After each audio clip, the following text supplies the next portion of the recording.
रामादिमुत्तिषु कलानियमेन तिष्ठन् नाना अवतारमकरत् भुवनेषु किन्तु कृष्ण स्वयं समभवत् परमपुमानयो गोविन्दमादिपुरुषं तमानुजा. This is a verse from Brahma Samhita, in which the incarnation of Lord Ramchandra is described. Ramadi, not only Rama, but there are many other innumerable incarnations. They are compared with the waves of a river. As the waves of the river or the waves of the ocean cannot be counted. Similarly, how many incarnations are there of the Supreme Lord? It is not possible to count. But out of them, the principal names are mentioned in the Shastras. Therefore it is said Ramadi. Ramadi means Rama and also other many incarnations. And they are existing, not that one incarnation appears and it is finished. No, not like that. Just like Lord Ramchandra appeared on this planet, say, millions of years before, he appeared in the Treta Yuga. Treta Yuga means we have passed only 5,000 years of this age, Kali Yuga. Before that, there was Dwapar Yuga. Dwapar Yuga means 800,000 of years. And before that, there was Treta Yuga, which was continued for 12,000 of years. That means at least 2 million years before Lord Ramchandra appeared on this planet. So, now Lord Ramchandra appeared in Ajodha.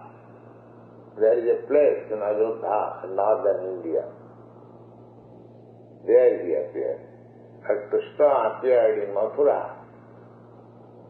That is also northern India. And Mathura is about 90 miles down southward from New Delhi. You have heard the name of New Delhi, the capital of India. So Ajodha is also situated about 500 miles northeast of New Delhi. So Lord Ramchandra appeared on this day. Today is called Sri Ram Navami. On the 9th day of the month, Lord Ramchandra appeared. His father was the king of Ajodha, and he had 3 wives.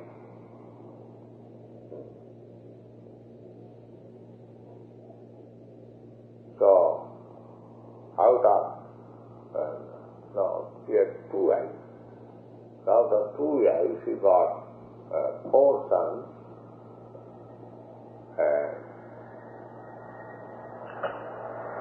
Ramchandra is the eldest son.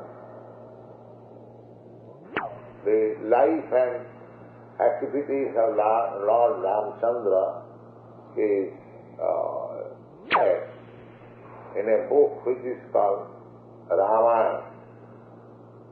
You have heard the name of Ramayana. Ramayana is also accepted as history. As Vedic literature, there are histories also. The Puranas, the Srimad Bhagavatam, Mahabharata and Ramayana, they are counted among the history. The history of Ramchandra is that his father wanted to retire, Maharaj Dasarath, and he decided to enthrone Lord Ramchandra and retire. So everything was settled. But just one day before, his youngest wife turned the whole thing into different ways. Sometimes Maharaj Dasarath was suffering from which is called whitlow, some trouble in the finger, and this queen served him very nicely, and he was pleased, and he said, my dear Sumitra, if you want some benediction from me, I can give you.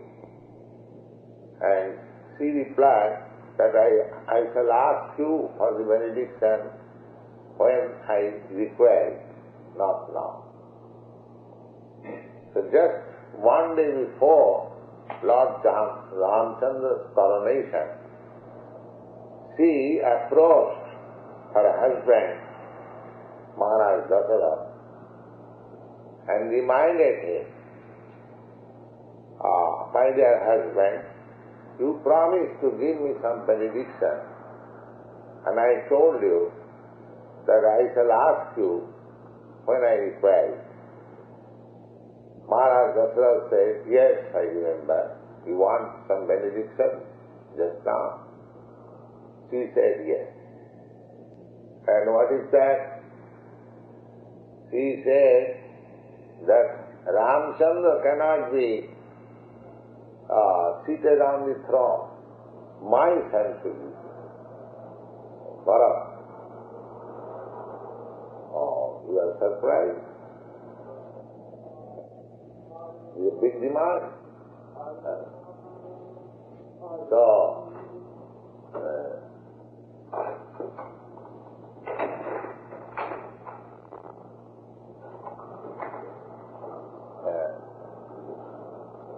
he said,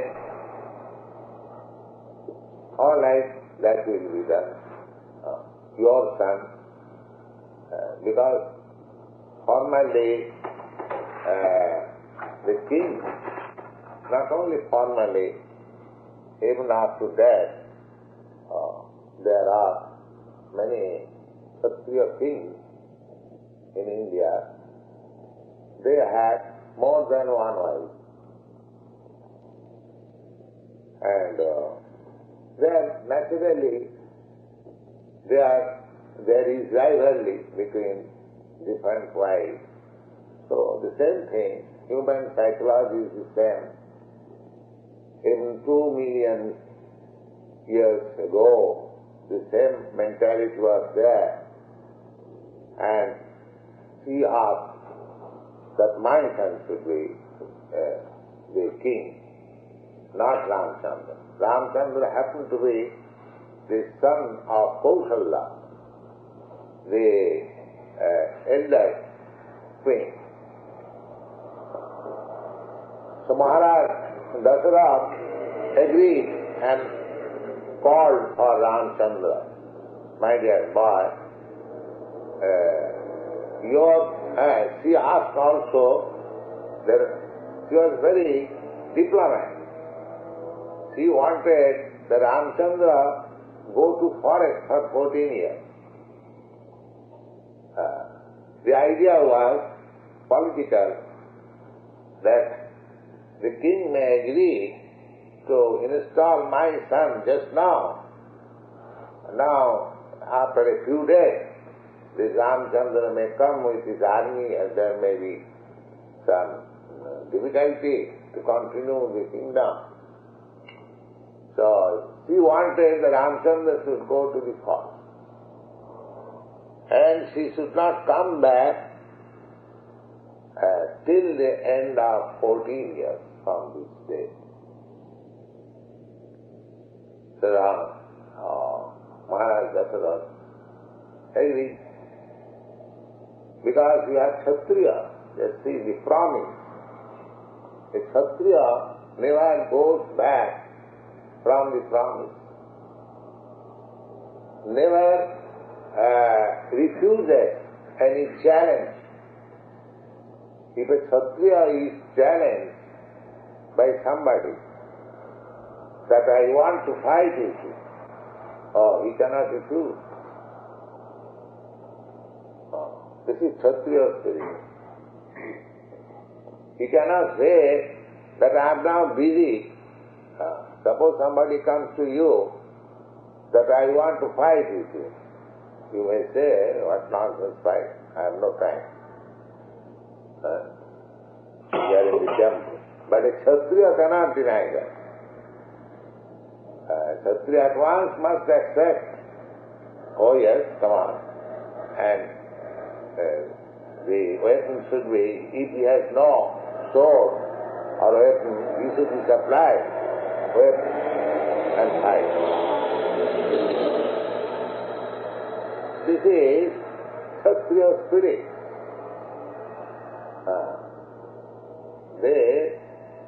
They were highly charitable and chivalrous and keeping promise and with a great tendency for ruling over. They can rule over. Administrator. Their business is, there are different prescriptions for different classes of men for their livelihood. The Brahmins, they can pull on their livelihood by 6 ways. Pathan, Pathan, Jajan, Jajan, Dana, Pratigraha. 6. And they must be qualified with 12 high qualities. We have many times discussed. Out of that qualification, truthfulness is the first item for a Brahmin. A Kshatriya may speak lies, that is allowed, because he has to be diplomat, politician. But a Brahmin, he is not allowed to speak lies. This is the system, caste system or varnashram system. Everyone was trained because these 4 classes of men are required in the society. For proper upkeep of society, one class of men must be very intelligent, highly qualified, with all good qualities. They must be trained in that way. Ideal, character, so that people can see and follow them. Therefore, Brahmins are gotten to so much respect because their ideal character, learned and godly, knows the science, spiritual science. Therefore, they are held in high estimation and topmost of the society. The next, the administrator class, Kshatriya. They were trained how to kill. The Kshatriyas were allowed to hunt in the forest, to learn the art of killing, because that was necessary for the Kshatriyas. Kshatriyas, if he finds somebody is doing wrong, he can immediately chop her head if he likes. The king also passed. And it is not that if there was some war, it is not that the president or the king said, sit down comfortably at home and ordinary soldiers will go and lay down their lives. No. Formally, the king or the head of the state, he should first of all go there in the fight. You see in the picture, the chief men of the fighting in the Kurukshetra, both sides, they are arrayed, this side, that side with their chariot. Not that the head man, the chief man, or the commander is taking shelter backside, protecting himself, and poor soldiers are thrown into the fight. No. These are Kshatriyas. And it is necessary that a class of men should be trained up in that way. Kshatriya, fighting. In India, because this training was there since a very long time, so there is no difficulty in recruiting soldiers there. There is a class of men, they are very much forward, fighting. Still, they are called just like the Gurkhas, the Nepalis. You have heard the name of Nepal. Still, a small state, independent state, they are not within India, between China and India. The whole Nepal population, they are Kshatriyas. Oh, they are very good fighters. Similarly, the Sikhs, the Jats, there are classes.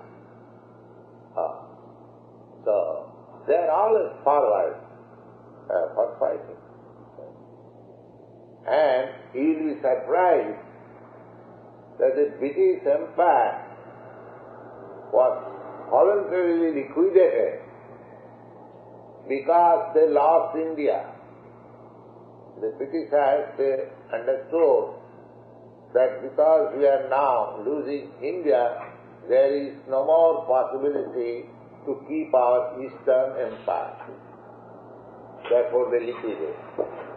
Why? Actually, the whole British Empire were being administered or managed by Indian soldiers. These Sikhs and Gurkhas, they extended their empire. After taking their position in India, they extended British Empire in the Middle East and Far East simply by these Sikhs and Gurkha soldiers. They got supremacy on the Burma and everywhere. So, there is necessity of a class of fighting men. You are finding in your country difficulty in recruiting because the recruiting process is wrong. You are recruiting from persons, you are training persons just like Sudras, and you want them to fight. How they can fight? It is not possible. So, As it is stated in the Bhagavad Gita, that Chapit Varnam Maya System Gunakarma Vibhava. Lord Krishna says that the four classes or orders of the society, Brahman, Kshatriya, Vaishya, Shudra, is planned by me according to work and quality. So, this Kshatriya quality man is also required, the Brahman quality of man is also required, the mercantile style of community, they are also required, and laborer class, they are also required. Of course, laborer class, they do not require any training. Laborer class means one who cannot do anything, neither become Brahmin, nor become Kshatriya, nor become Vaishya. That means the last balance of the population, they are called laborer class, Shudra. Shudra means one who has no training. Shudra has no sanskar. Sanskar means training. Everyone is accepted as Shudra by birth. Janmana jayati Shudra. Janmana means by birth. By birth, everyone is born a Shudra, a fourth class man. It is to be accepted. And actually so, just like a child, innocent child, what does he know? He has to be trained. Either you train him as a Brahmin, or train him as a Kshatriya, or train him as a Vaishya, or otherwise he is Shudra, already born Shudra. Shudra has no training. Everyone, the basic principle, basic foreground, everyone is accepted Shudra. Now if you train him as a Brahmin, then he becomes a Brahmin. If you train him as a Kshatriya, then he becomes a Kshatriya. If you train him as a Vaishya. So, I think this system is very scientific. So that if you want a really help of a really intelligent man or God-realized man, this is ready, the Brahmin class. Just like if you require the help of a lawyer, you have got so many lawyers. If you require the help of a medical man, because there are trained men. Similarly, the society requires to train a certain class of men to become Brahmin. Just like we are training the Krishna consciousness. The Krishna consciousness is meant for the Brahmins. They are not meant for fighting, because they are not being trained for fighting. They are being trained for becoming Brahmin. Who is Brahmin? Brahma janati iti Brahman. The four divisions are described like this. Janmana jayati Shudra. Everyone is born Shudra. That is it. Sanskarat bhavidvija. Now, if you train him, never mind in which family he is born, you have to train, just like boys are sent into school for being trained. So, everyone is accepted as Shudra, but you now train. He goes to the Guru Griha. Guru Griha means teacher's house. Formerly, for being trained, there was no such big scale schools and colleges. Every village, still 50 years before in India, in every village, there was a small school conducted by the Brahmin, and the village children would be trained up there. So he was sent for training, and there was no school fee. The boys will go there, and on behalf of the teacher or spiritual master, they will go, brahmachari, door to door, and beg, and bring forth alms, rice, dal, grains, and everything. That was the system. There was no school fee. There was no problem how to send a boy to the school. So, the sanskara, now he is trained. The teacher sees the psychology of the boy, in which way he should be trained. Either he should be trained as a Vaishya, or he should be trained as a Kshatriya. So, everyone was trained like that. But generally, the son of a Kshatriya, just like Maharaj Ramchandra or Arjuna, from the very beginning, they were trained as Kshatriya. Naturally, if somebody is the son of a medical man, his father trains him to become a medical man in future. That is the natural tendency. If the boy is different altogether, that is another question. But naturally, that is the tendency. So, a Kshatriya son was trained as Kshatriya, a Brahmin son was trained as a Brahmin, and a Vaishya son was trained as a Vaishya, and Shudra had no training. So gradually, this became a caste system. Brahmin son became Brahmin. Because formerly, the training was there. But when it is vitiated, although a person born in the family of a Brahmin, he is doing the work of a Shudra. So, according to Vedic scripture, one is classified according to his work and quality, not by birth. That is the classification of Shastra, just like in the Bhagavad Gita. The Lord says, the Chatur Varnamaya system, Guna Karma Vibhaga. Guna means quality, and Karma means work. One must be qualified for the work, and he must actually work.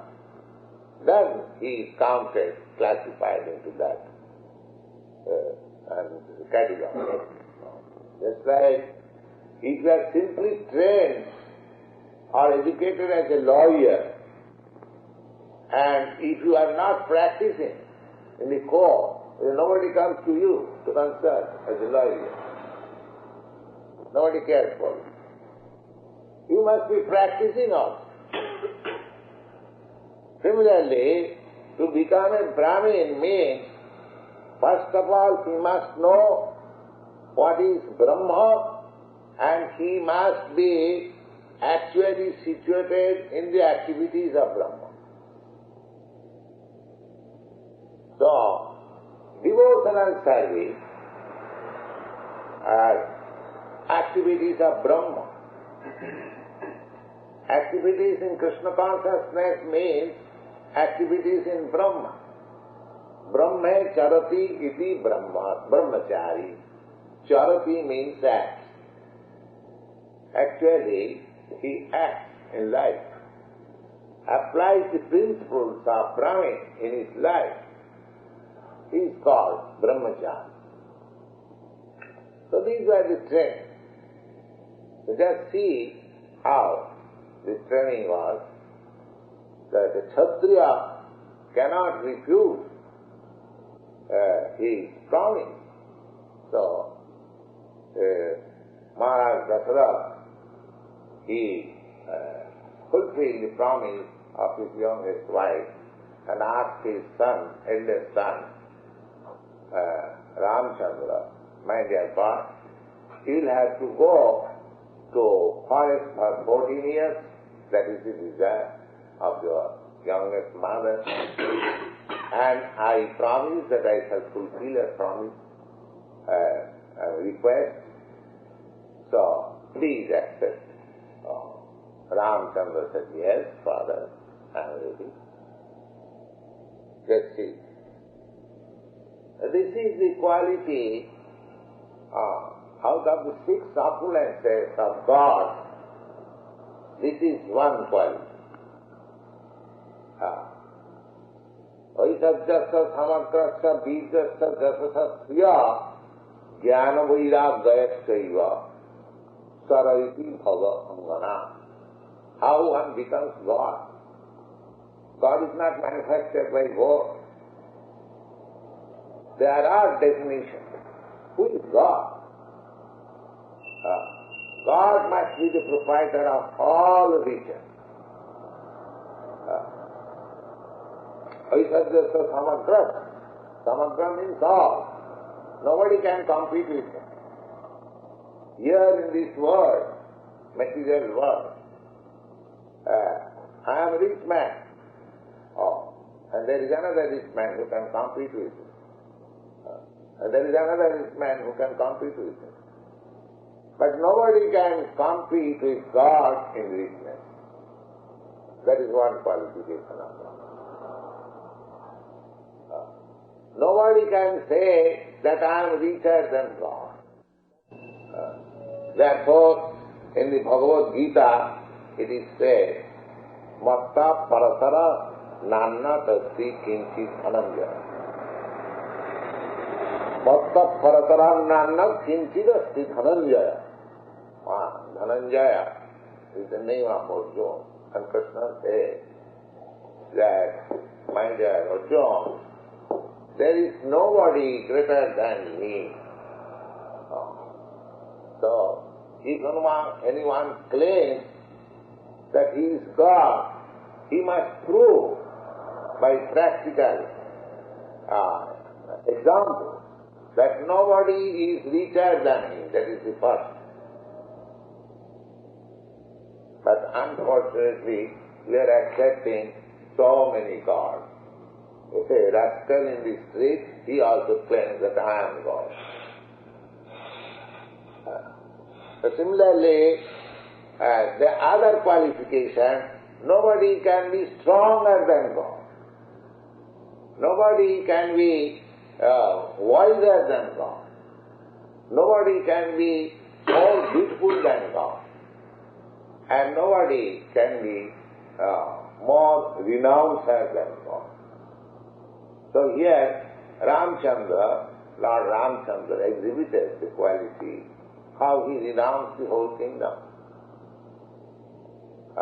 Simply on the order of his father, his obedience to father. He could have argued with his father, my dear father, you simply, for keeping your promise and actuated by the dictation of an woman, you are doing the catastrophe. Everyone is expecting that tomorrow my coronation will be there. And they love me so much because he is just like Krishna was so much loved. Similarly, Lord Ramchandra was the life of the people. They were very much expecting that Ramchandra was going to be enthroned tomorrow. How they are celebrating, how they are decorating the whole city, everything. He never argued. He accepted immediately. Yes, Father, I am ready. So, then one of the brothers, Lakshman, he also requested Ramchandra, my dear brother, you also take me. I am your constant companion, I must go with you. So he said, that's your wish, voluntarily, if you want to come, you can come with me. Then Sita, his wife, young wife, She also said, I'll go with you. Ramchandra requested his wife, so you cannot go with me. It is very difficult. You are a king's daughter and you are brought up in so nice way and you are so beautiful. You cannot go. You cannot take the trouble of living in the forest. So she said, oh, I am your wife, married wife, so I must go, even if you go to hell. This is ideal wife. She could have refused. Your father has ordered to go to the forest. You can go. I shall go to my father's house and I shall remain here. No. This is ideal wife. She must be prepared to accept any circumstances of the husband. Not that when the husband is rich, the wife is very festive. And when he has come down to be poor, or is going to forest, the wife gives her his company. No. Wife means better off. She must abide, just like it is said, just like a shadow follows the reality. Similarly, the wife is the shadow of the husband. Wherever the husband goes, she must go. Whatever the husband wants, she must carry out. Of course, in this country, this interpretation is taken differently. That wife is made a slave, but actually it is not so. When Sita was kidnapped in the jungle, Ramchandra expected that she was beautiful, she was young, and he shall be in the open jungle, it may be some demons may come, and actually so happened. So, for Sita, Lord Ramchandra massacred the whole family of Ram. Only for Sita. So as the husband, so the wife. The wife was so faithful that she could not remain alone. She must accompany the husband even in the forest. And the husband was so faithful that, my wife has been kidnapped. So he massacred the whole family of the Ram. So these are ideal history how Lord Ramchandra appeared on this world to educate or to place ideal example of a king. How the king should be. Therefore, when there is good government, the example is giving Ramaraj. It is the kingdom of Lord Ram. Because everyone was happy. Everyone. There are so many instances in the life of Ramchandra. One Brahmin, not Brahmin exactly, somebody came to Ramchandra because at that time there was no court like this that you have to go to a court and apply with a stamp fee, then your judgment will be delivered after 6 years. It is not like that. Anyone who has got some complaint, he should, the king used to sit in open audience and the citizens were allowed to approach the king and place their complaint. Because there was no complaint, practically. Everyone was happy. Very minor complaint. So, somebody came to Ramchandra and he charged Ramchandra, so, my dear king, my son has died. How is that? In the presence of his father, son can die. There must be something wrong in your God. Just think. The charge is, why my son has died before my death? This is unnatural. So there was nothing unnatural. The king was responsible even for severe cold, severe heat that we get from history of Srimad Bhagavatam, that is stated. So the kings were so much responsible. They were always thinking of the happiness of the citizens, and the citizens were also so nice. One citizen approached Lord Ramchandra and his next assistant, his brother Lakshman, informed him that he is a Brahmin. You are resident on your tour for, I think, for the fortnight or a month.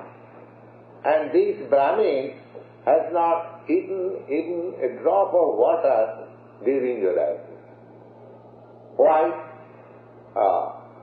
Because he comes here to see you, darshan, just like we come here in the temple to see the deity. So Lord Ramchandra was present personally, so he used to come. After seeing Ramchandra offering his obeisances, then he would go home and take something, his breakfast. That was his house. And because he could not see for a fortnight or a month Lord Ramchandra, because he was out on political tour, he did not eat him. Just see the citizen, similar to the king.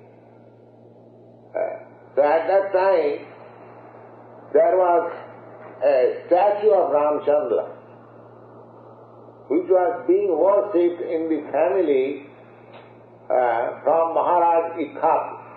Maharaj Ikhaku, the son of Mano, happens to be the forefather of the family in which Ramchandra appears. So he was a devotee of Lord Rama and he was worshipping the statue of Lord Rama. So that statue was being worshipped by the family one after another, but when Ramchandra was actually present, he kept that statue in the closet of the room. And when this Brahmin approached and Ramchandra was informed by Lakshman that he is so steady and strong in his vow, so Ramchandra ordered that he may be delivered that statue so that in my absence he can offer respect to the statue and do his duty. That form, and it is a statue, Archa of Ramchandra, it is still existing in South India. It is being worshipped from that time. So these were the dealings of Ramchandra. Then he, his younger brother Lakshman and his wife went to the forest, and his wife was kidnapped by the diplomacy of the Divan, Ravan, and there was fight between Rama and Ravana. Ravana was very materialistically, he was very strong, but the thing is, for fighting with Ravana, Ramchandra did not come back to his kingdom. and take his army. No, he did not come back. Because he was ordered to live in the forest. So he organized army with the jungle animals, the monkeys. The monkeys. He fought with Ravana and organized materially with the monkey. You have seen the picture. And he constructed a bridge between India's last point to the other side. Ceylon is considered to be the kingdom of Ravana. So there was a bridge and the stones were floating. So there are so many historical incidences in the life of Ramchandra. And we should remember, because if we remember why we are observing today fasting for Ramchandra, there were many kings like Ramchandra, because the kings were trained in that way. Maharaj Yudhishthira was also as good as Ramchandra, and Maharaj Parikshit was as good. There are many such kings. But we are not concerned because he was a king. He is the king of all kings, Parameshwar.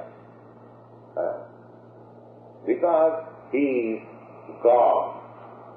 Therefore, we are observing today. Ramadi Mukti Sukalamyamena Tishtham. So, he is not original form of God. The original form of God is Krishna. And Krishna expands himself in various other forms. Advaita Yachyuta Anadi Ananta Rupam. Ananta Rupam means millions and millions. The Mano is also incarnation of Krishna. So, in one day of Brahma, there are 14 Manos. The Brahma lives for 100 years. So just see how many incarnations of Manus are there, even for one Brahma. And there are innumerable Brahmas also. So as stated in the Srimad Bhagavatam, that nobody can count how many incarnations are there. But some of the chief incarnations are mentioned, and Lord Ramachandra is one of them. So Lord Ramchandra, he killed Ravana and he installed his brother. His brother was devotee, Vibhishan. So he did not go to conquer Ceylon because he was emperor. He went to punish the culprit Ravana, and he installed his younger brother Vibhishan in that, and he came back with Sita, and again he was installed after 14 years. And his brother was so faithful that so long his eldest brother was away, Ramchandra requested him that your mother wants that you should be king, and I also wish that you, in my absence, you should be king. Bharat, your so faithful brother, he replied, oh, you are king, so long you are living, nobody can be king. So I cannot be king. Then he requested at least you must administer, because after the departure of Lord Ramchandra, Maharaj Dasaratha died out of the shock, because Ramchandra was very pet son, eldest son. He was going to be king, and by his order he was sent to the forest. The father could not tolerate the shock. He died. So, Ramchandra's life, God's activities, pastime. If we hear, that means we are associating with Ramchandra. There is no difference between his form, his name, his pastime, and his attribute. Therefore, either you chant the holy name of Rama, or you see the statue of Rama, or you talk of his pastimes, transcendental pastimes, everything. That means you are associating with the Supreme Personality of God. So we take advantage of these days when the incarnation of God appears or disappears, and we try to associate with him. By his association, we become purified. Our process is purification. Krishna consciousness means simply we are purifying our consciousness. From the birth, as I have explained, everyone is Shudra. Shudra means one who laments. That is called Shudra. For a slight loss, a slight inconvenience, one who laments, that is called Shudra. And Brahmins means one who tolerates. The Shudra has no tolerance. So Kalu Shudra Sammava. Kalu means this age is called Kali. So it is the statement of the Shastra that in this age the whole population is Shudra. And formally also by birth everyone was considered Shudra, but there was training, sanskar. At the present moment there is no sanskar, there is no training. The training is only for earning livelihood, no other training. How one can earn money and enjoy senses, that is the training at the present moment. But actually, to make successful the human life or the mission of human life, the Vedic culture is very nice, and by spreading Krishna consciousness, by adopting the process of Krishna consciousness, you can revive that cultural life, sublime life. If not wholesale, if there are a few people trained up in this line and they become ideal examples to the society, immense benefit can be derived from their examples of life.